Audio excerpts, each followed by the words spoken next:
Shabbat Shalom.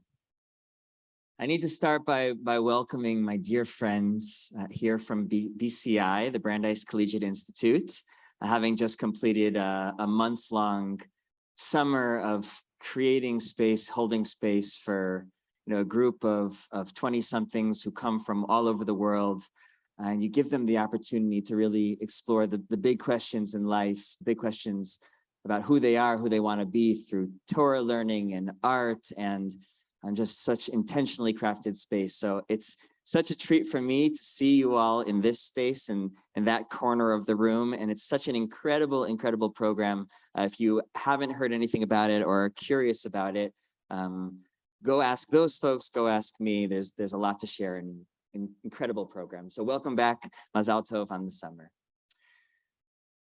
All right, so let's just say, hypothetically speaking, that I was reading an article the other day called How to Create a Travel Slideshow That Won't Bore Your Friends.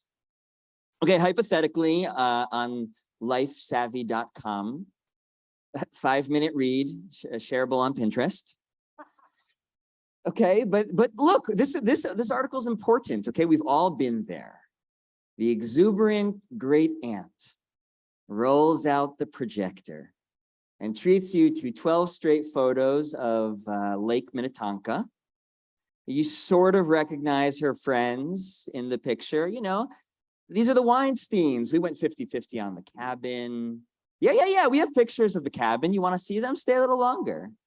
Okay, so here are the tips. Thank you, lifesavvy.com. Number 1, curate your photos. Keep the slideshow short. Tell a story. Use transitions and mix in videos. Guaranteed your friends will be at the edge of their seats. All right, and then there's Parshat Maseh. This week's Torah portion, the grand finale to the book of Numbers, the end of the action of the great journey of the Israelites. We get treated to 50 consecutive verses of itinerary, listing the 42 stops they made in the wilderness. Very little remember when, or really very little storytelling, certainly no transitions, just the formula.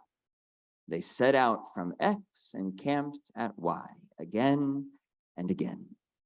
Right? Even the commentators who love Torah more than as much as Rabbi Kasher, okay, even the commentators are baffled by this, and they try to make sense of what's going on here. Why do we need this comprehensive map? Why detail every stop in this 40-year journey? Right, so a couple of approaches from the classical commentaries. Let's start with Rashi, as we normally do. Right, so Rashi teaches that it highlights God's compassion for the people. Leodia chasadav shel makom. Right, so 42 stops, it sounds like a lot, but in fact, 22 of them happened in the first and last year of the journey. So it's actually only 20 stops in 38 years, which is actually quite merciful, considering that in the second year, God decrees that the Israelites will be wandering throughout the desert from one place to the next because of the sin of the spies. Okay, so life in the wilderness, Rashi is saying, was actually more stable than it appears. Reason number 2 is brought to us by Sforno, the 15th century Italian commentator, and he's going to answer this question differently. He says recording each stop actually highlights the faithfulness of the Israelites.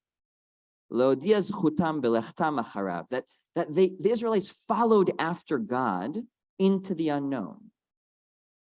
Right? And Sforno is reminding us that sometimes in this journey, they actually left good places where they had camped. Right? And it was hard to leave those places, all because God had called upon them to break down their camp and continue onward. 2 good answers, right? Answers that give us interesting insights into how we remember the one-time journey of our ancestors, their relationship with God, their resilience. But in some ways, Rashi and Sforno are explaining why your great aunt would want to see every picture in the slideshow. Right? Not us. Right? We weren't there. Not at the Fakakta Lake or in the wilderness. Okay, so what do we do with this list of places? Devoid of story, devoid of immediate memory. So first, we need a different frame on the text of the Torah itself. It's not a history book. It's not an atlas. It's poetry, art, begging to be interpreted, to be experienced. And when we see the Torah only through the prism of the past, we deny its present potential. All right, so let's leave it to the Hasidic Rebbes to really say it best. Rabbi Menachem Nachum of Chernobyl, 18th century teacher known as the Me'or Einyaim, wrote in the opening words to his commentary on the book of Numbers, Sefer Bamidbar, HaTorah hi nitzchet v'shayechet b'chol zman. The Torah is eternal and relevant in every time. For the Me'or Einyaim, the stories of the Torah are continuously echoing in our lives, right? Taking on new dimensions as we map ourselves onto ancient tracks.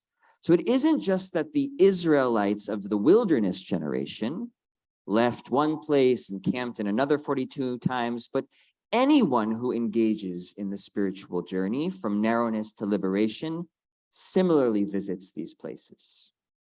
Right? So it turns out we're in the slideshow, right? Which tends to make it more interesting. So one of the ways the Me'or Einyaim makes this interpretive move is by looking closely at the features of the places we encamped at, and then lifting up the symbolism of each place as an aspect of the spiritual journey.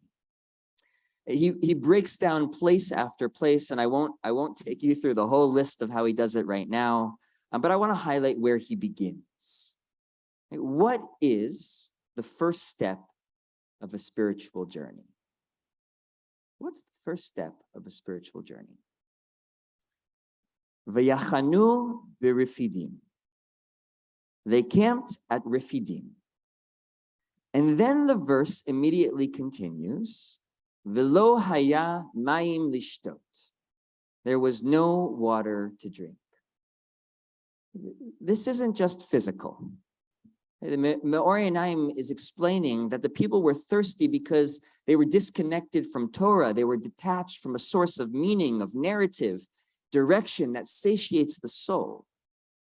Or in the words of the poet Mary Oliver, another morning and I wake with thirst for the goodness I do not have.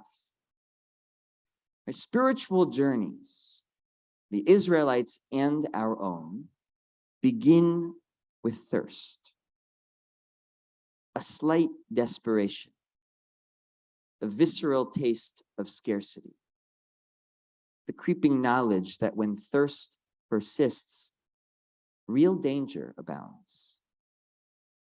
And we are masters of quenching thirst with salty water. Our parchedness has become so familiar, it can be hard to detect. We are each spiritually dehydrated in our own ways. We run through the motions and our rituals, our work, our relationships, prioritizing familiarity over discovery. We stop dreaming, accepting the world as is, negating our power to make change. We accept our stories of self as fixed, mistaking who we could be tomorrow for who we are today. So here's the good news. We don't yet need to know where the water will come from. We need to start asking why we're thirsty. Where in our lives are we disconnected from the wells that nourish us? That place of questioning, of feeling and naming the thirst in our lives and the danger within is a stop on the journey. It's a necessary one. It's the first one, says the Me'or Einyaim. And we call it Refidim, a place of encampment for whatever time we need there. And this moment in our calendar is precisely the time to be there. We've entered this sweltering heat of Av, the month defined by the destructive fire that burned the temple in Jerusalem to the ground, the moment in our collective memory that brought painful uncertainty about where and how we'd find spiritual nourishment. One stop on a long journey, because Av brings us to Elul, the month of introspection, of cheshbon nefesh, of getting into right relationship with each other in time for Rosh Hashanah, and ultimately Yom Kippur, the day of purification. Right? The day described by Rabbi Akiva in the Mishnah as an immersion in the divine mikveh, Mikveh Yisrael Hashem, a day in which our thirst is met by the all-encompassing waters of divine love. While the 70 days from Av to Yom Kippur begin in crisis, embedded within the journey is the promise of emerging renewed. In other words, in the moment you recognize thirst, you also anticipate its quenching. As scary as it is, and it can be terrifying, to recognize the ways that we're broken and disconnected, the first step of the spiritual journey is actually lined with hope and joy. We'll find water. We'll find water. Thank God, now we know that's what we're looking for. Right? And the water we yearn for, it's the sweetest there is. Shabbat Shalom, Chodesh Tov.